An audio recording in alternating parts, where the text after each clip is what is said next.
So the basic plot line is 4 girls that work at a bar. They all have different lives behind, but they're all doing the same job, so it kind of something to do with stereotypes. And it shows that because of the 4 girls having the different stories, they react to things differently. So how they deal with scenarios in this honestly depends on what their character is like.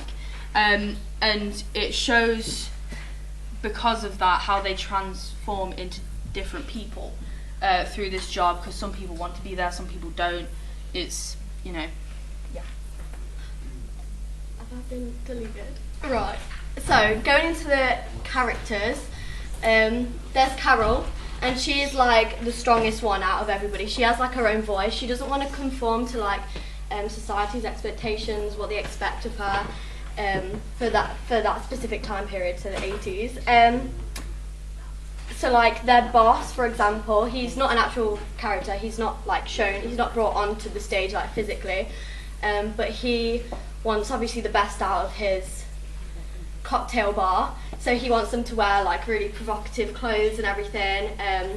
But she doesn't want to do that. You know, she's just trying to get money. She's like an individual. She doesn't want to. She's like, nah, I'm not gonna do that. You know. So yeah. I'm not going to expose myself like that. So Adele, she's a single mother, and how her work ethic is she's willing to do anything as long as it keeps her and her child like on their feet. She wants to obviously raise her child to be the best they can, as any other parent would. And the main thing about Adele is that she's willing to do as much as she can to support her and her family.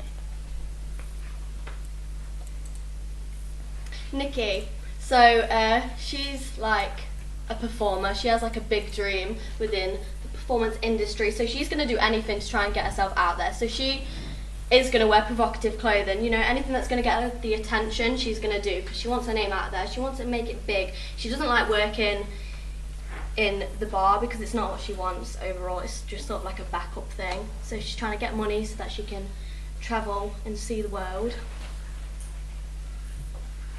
And then Mel, she's mainly the person who's okay with what she's doing. She's happy with doing what she's asked to do and all that kind of stuff. She's not necessarily against anything. She doesn't argue with anyone. But the main aspect of Mel is the relationship with Adele, and they have quite bad conflict with each other because of Mel having an abortion before. So as a mother, obviously, Adele doesn't really agree with it. So that kind of has some tension in there, which is the main part of Mel. Okay, so we're looking for 4 strong actors who aren't afraid to like show themselves and not show themselves, not really, like express themselves. They're not afraid to show like the sad side of it as well as like the comedic side of it. We want 3 male and preferably and 1 female, just because we think it would be like more funny that way, and that's what we did. We did like the opposite for bouncers. Yeah, so we just like actors who are good with exaggerating their movement, just to put forth comedy. What we expect from you, as every other director probably expects, is for you to be there, know what you're doing, like respect the people you're working with, listen to each other, like listen to other people's ideas. So even if we have ideas, just listen to what we're saying. Even if you don't agree with it, that's fine, just as long as you listen to what we're trying to ask, and listen to each other. We are going to help you. If you are struggling with something, then you can come to us. We're not just going to be like, I don't want to help you. Don't argue with each other, because you know that just makes our lives more difficult. Okay. And then so what we'll do for you is we'll be organised. We've got like homeworks and everything. Obviously we did it last year, so we know about the Padlet page and the logbooks and everything. And we'll help you with that. We won't pressure anybody into doing anything they don't want to. We'll just like communicate. We'll just talk about everything. And we'll listen to your views. So although it's us as directors, you've got to enjoy your time as well. Yeah. So it's a fun performance. It is a fun performance, and it's not going to be fun if we're just like directing. If we're just talking at you, we're going to like talk with you and communicate with you, and then we'll be a friend. gonna get boring if we're just talking at you. Yay, friendship. Is that it? Yes, that is it. Any questions? Yeah. How long is it? 20 minutes. Yeah. And then what are you thinking for second set? 4 chairs, a table, and The black things that we used. the things that we use for bouncers for the behind stage kind of thing. What are they Oh, called? those. The blocks. We can just take off the things we use at second set.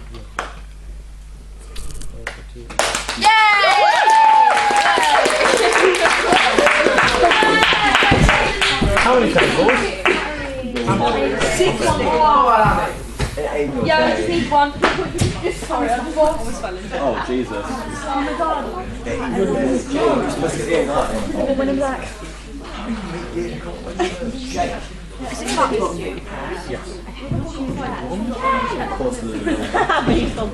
Happy to do this. So you walk out the back, just take it out. You wait for the mirror and you're like, Okay, so my directing piece is going to be The Woman in Black. I've got it over here. The genre of this is quite a gothic horror story, as the book and the play are both like that, and the film kind of, but that more centres on the horror, but the play focuses on a lot of the gothic side of it. So the story features a vengeful ghost that's attached to the Ian Marsh house and the surrounding village of Crick and Gifford, and in the play children do die as a result of seeing the woman. Nothing is described in extreme detail, nothing is shown, but it's mentioned quite a lot and it's a big part of the story, so if you don't like child death, don't do it. Okay, so the plot centres around Arthur Kipps, who's an old man who visits an actor in hopes of turning his true story that is written down into a story that he can perform to an audience so he can lay the story to rest. The actor agrees eventually to help him into turning his story into a play, so using multi-role, the two men tell the story into the audience. Kibbs's story consists of events that happened to him when he was in the Ian Marsh house and he was haunted by the ghost. And it's a true story, but towards the end of it there's a few twists that I won't tell you just yet. So probably most of you have seen the film. It was in 2012. It's also called The Woman in Black, starring Harry Potter, aka Daniel Radcliffe. The film was highly successful and grossed 127 million and became the highest grossed British horror movie made in 20 years. There's also the original book written by Susan Hill in 1983 that you might have read, but I bet most of you just seen the film. Or a few of you might have even seen the play, as it's been going since 1987, and that's very much based on the book rather than the film. So I only have 2 actors in my piece, male, these. However, you may want to hire, you're going to have to use mime and multi-role, and it's more really the person playing Arthur Kipps in the beginning that does multi-role more, as the person playing the actor in the beginning becomes the younger version of Arthur Kipps. So my expectations of you, that is not how you spell expectations. Okay, so do your work, because if I set your homework and stuff, it's not for my benefit, it is for yours, because it's more work that I have to make for you, so just do it.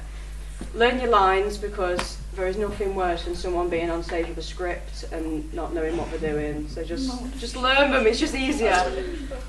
Take it seriously, because again, your grade, why do you want to mess up your grade? And just try your best, because it's your grade.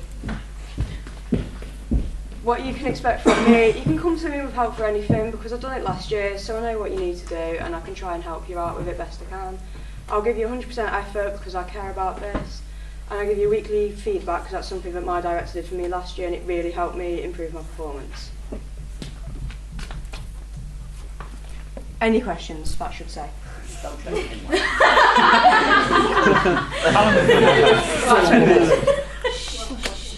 And if you're going to ask about set, I will need a rocking chair. A rocking chair? Which one? Yeah, Kat told me she got one. Just a rocking chair? Yeah, like a rocking chair, and then I'm going to get like a basket with props in. It's very prop oriented. Any other questions? How long? Huh? 20 minutes. They were all about 20 minutes. Well, Half an hour. half an hour. Hands off at the Minimum 20 minutes.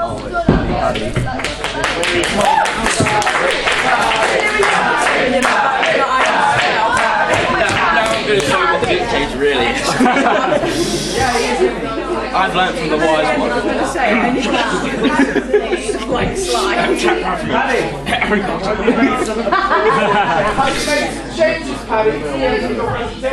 No, because I say it how it is, mate.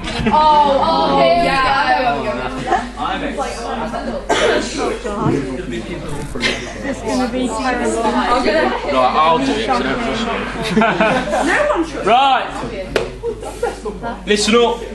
Oh God. I'm doing, you've probably done, if you did GCSE drama, you probably did this and watched it, I did. Things I Know to Be True by Andrew Bovell, director, myself. Synopsis. No. So basically, it's like, if you know the term, it's a kitchen sink drama. So it's like EastEnders, but when you watch EastEnders, it's based on real life, but it's like over the top. It's not, you know, when they crash into the pub and it's like, what? That doesn't. And then the next episode, they crash into the pub again. It's like that doesn't happen, does it? It's like a kitchen sink drama, but mine's not a comedy. I think, well, the genre is, like I said, it's kitchen sink drama, but it's like a serious, obviously, things happen at the end and people die and it's not very nice. It's basically about family life, basically. So, disclosure, got problems going on, don't join this. but I personally think it is as a dark comedy, because, like The Father, like most of the comedies that the other groups are doing are gagged orientated. There's gagged one after another, one after another, and one after another. But if you watch something like, I don't know, The Royal Family, there's no gags in that. It's just basic family life, but it's funny. So you'll get like the dad sitting there, or the dad in this, for example, is always moaning this song, my arse, and things like that. You know, but that's not a gag. There's no gag line to it. It's just his character and how he is to his family. That's what makes it funny. But then, so obviously he's arguing with his son, and he's like, family life. Oh, you're right, love. You know, where's the the dinner and all that. You know, things like. But there's no gag, but it's funny because obviously it's family life. So there's Bob, who's the dad. Fran, who's the mum. I've cut two characters out because I don't think they have any relevance to the story, and you know I can't make it 2 hours. Ben and Rosie. So Bob and Fran have worked hard to give their two children the opportunities they never had. Their daughter often felt secluded from the family and has always felt to be the outsider, whereas their son Ben is a confident young man, but too confident for his father's liking. Worried about his son, they often get into silly rivalries, while Fran and Rosie often sit on the sidelines. As the children try to redefine their lives separately from the hopes and dreams of their parents, what is real and genuine in the Price family falls apart under scrutiny, and Bob and Fran must redefine their relationships with their children and with each other. So basically, the family has too much pressure and it's ruining Bob and Fran's relationship, and they don't like it. But they've got to look after the kids, because at the end of the day, it's their kids, isn't it? Next. Characters. So, the original is actually Australia. It's actually written based in Australia. Obviously, Australia is very similar to it, but I wanted it to be set in the UK. In the original, Bob Price is actually a retired automotive factory worker who works in a car plant. I couldn't think of anything else, so we don't have any industry here anymore anyway, so I just went, he's a retired mile worker.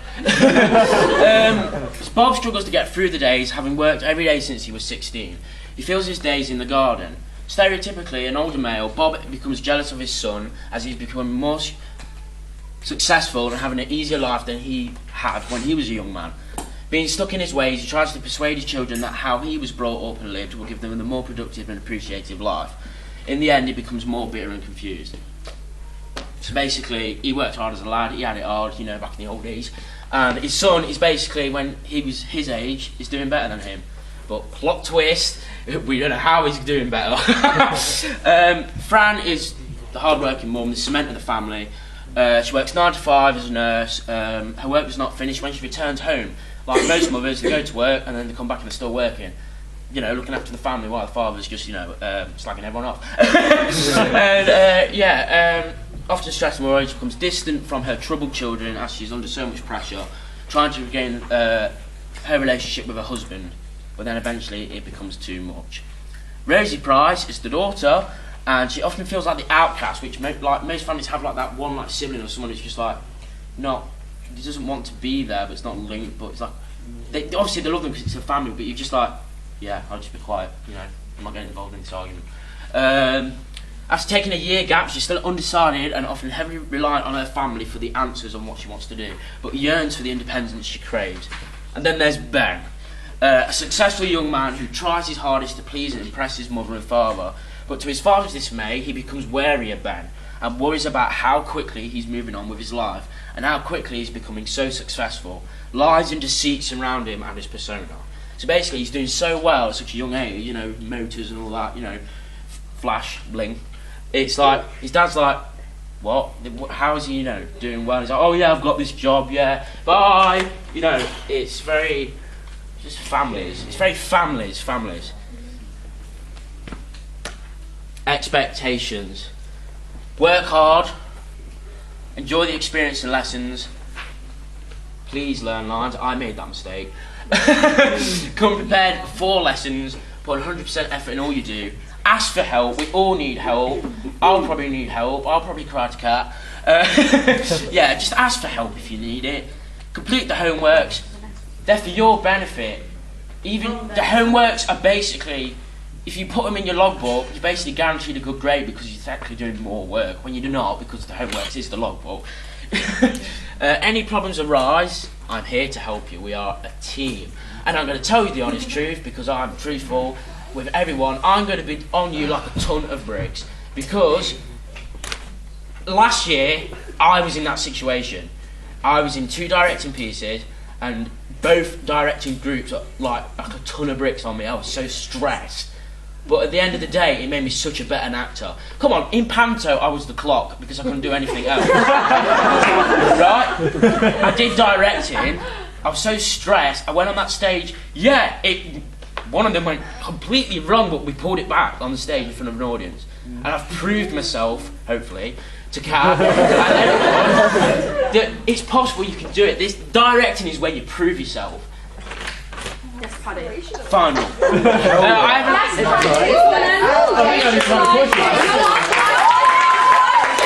Pictures. I finished yet. So basically, Continue. So basically, that's the original production. It was done by Frantic Assembly, which is a very physical theatre group. Don't look at me for that. It's going to be completely different to what it's actually being done in when it was on tour and how Frantic Assembly have done it. I'm going to add physical theatre, but how I'm going to get the same effect from the physical theatre is through lighting, through props, and through the acting, and through songs and music. It's going to be heavy musically orientated. Yeah, and so following Fleet Street tradition, I slagged everyone off. Because of the recent elections we've been having, this is the most important one you'll make, so vote for me. Thank you very much.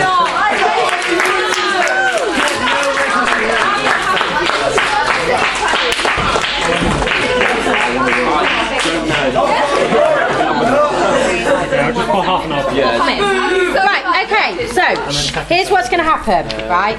So I'll start with the directors one. So, directors, your name is down here. So, if, like Abby, you want 2 boys, what you do is you find your name where it says Abby, and then say if you want AJ as your first one, you put number 1, and then you want Connor B as your first one, you put number 1, yeah? But then your backup might be Truman and Paul, so then you put number 2, yeah? Okay, so that's directors, does that make sense? So if you want, guys, if you want 8 people in your cast, you need to have 8 number 1s of who your first choice is, and 8 number 2s of who your second choice is. Yep. Actors. Year 1s. Yours is here. So what you do is you find your name across the top, you put number 1 next to your first choice of director, number 2 next to your second choice of director, and number 3 next to your third choice of director. If your name's blacked out, you can't put anything. Right, directors, stay in the seats. May we discuss outside? Yeah. Yeah. We pass out the actors down this end.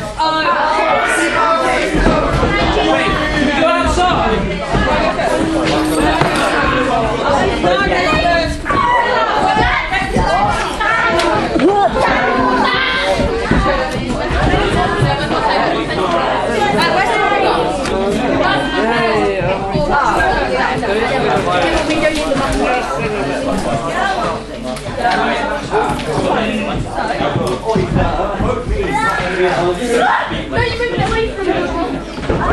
By the way, guys, I have the final say in the final pick, so don't just put what your mate's doing, because clearly that's not going to happen, is it?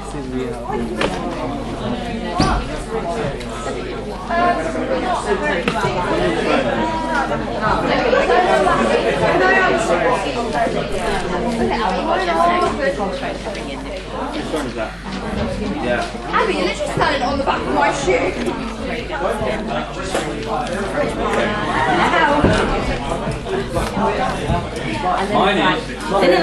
Bring you back. What did you want to say to us? Yeah. It was just like, oh, what if the hospital called me and I needed to talk to you? And I was like, Then it can ring main reception, and main reception get a message to me.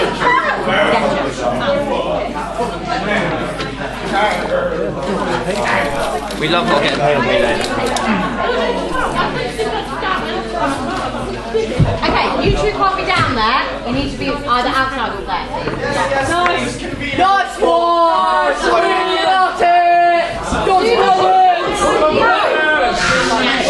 Guys, you should make your selection. You can get your phones and you can go.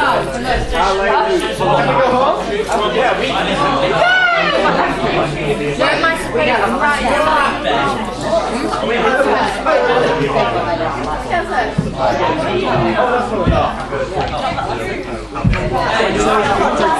It'll be next week. Right, just while those people are here, you need to understand how complicated it is to get 29 people to fit into their cast. Natalie, if anyone asks me when the cast list will be ready, I will put it back and back and back. Don't ask, Natalie. When is it already cast? No, she got 4 candidates. No, so you've got number 1, 4.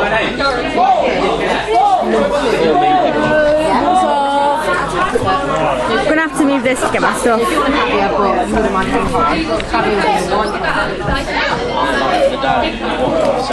You don't mind the pressure because you get your house and you decide who's going to be But say if I want to pick better than Harris back to.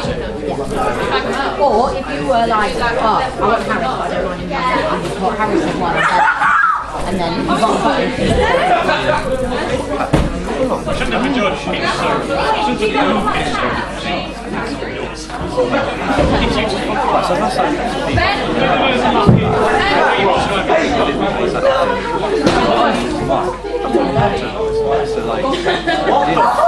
Oh my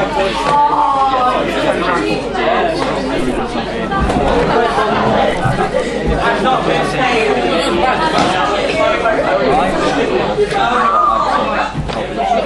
but it was then it was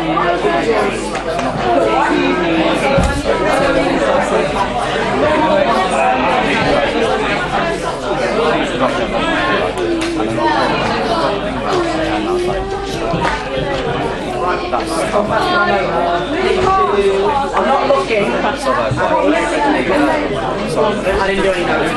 I get up halfway through. Really looking at what I saw me about how many episodes. Oh, I wrote everyone. I wrote And Josh. Yeah,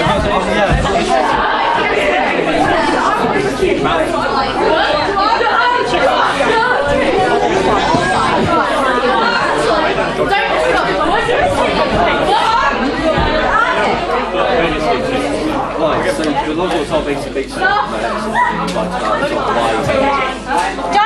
have you all chosen? Are you waiting for your one to go? Yes, male or female?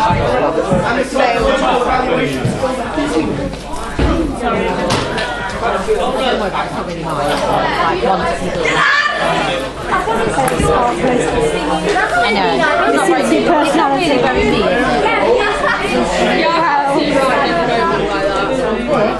Especially with the pink hair. Reference has got to be a HE.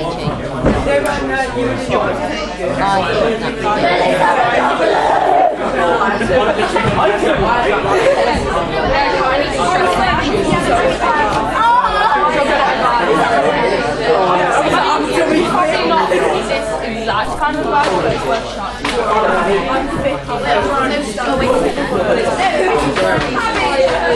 Oh my god. I'm thinking about that. It's kind of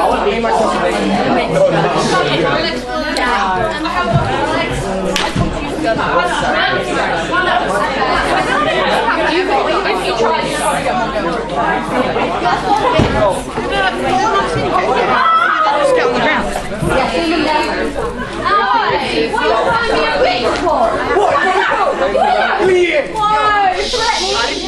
I don't want this threatening behaviour.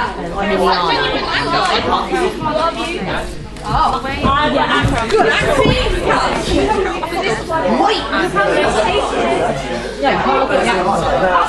No, take it back. I don't want them. They can't know who you pick and they won't.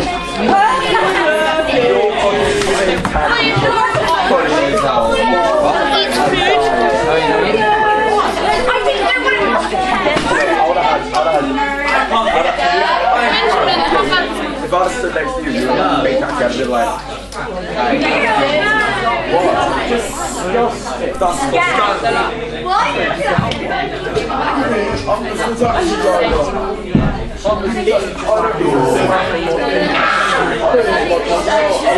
I thought she left the room. That's why I was going to go.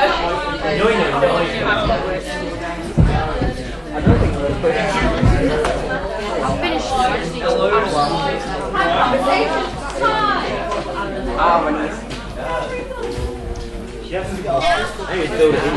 Year one, so don't be looking at that sheet.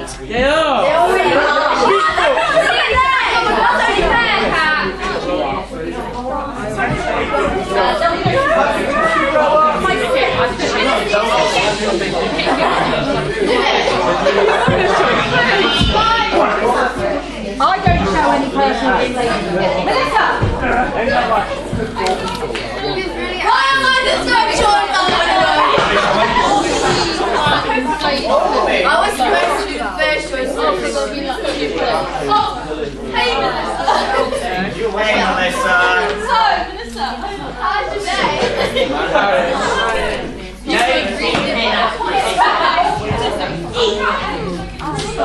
It's still not late to change your mind. Right, so year one's done now. Yeah, because I can't choose.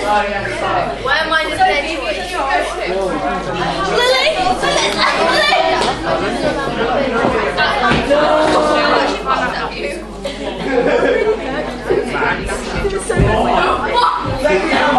Let me have my giggles.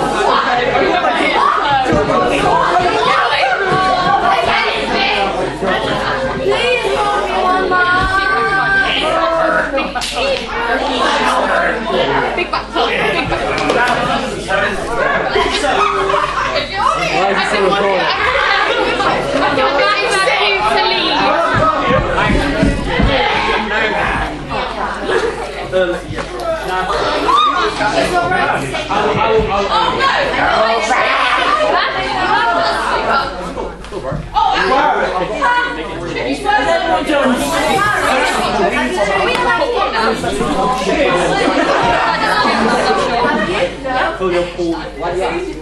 I want to know.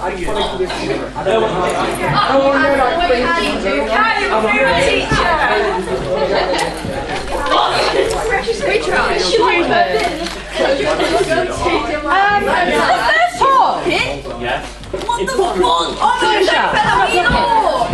Just eat corner. Yeah, they're all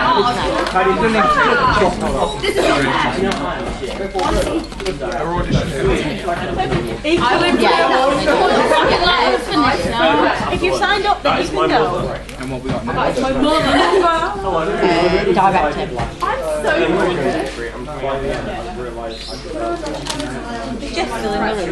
It's crucial that the girls have the same hair colour cap. There is such a thing as wigs, but okay. Get them wigs. Hello. You remember doing braids, don't you? Yeah. Stuff we had to do. Catherine. Listen. Some of the ones I think drugs, incest. Yeah, but do you know the ironic thing Like all is? the taboo subjects. The whole time during Crave, you two, oh, I hate it. That's still on? It. What have you both picked? Like dark. I never said I hate Is that still broadcast? You're not bullying me into it. I love it. I did.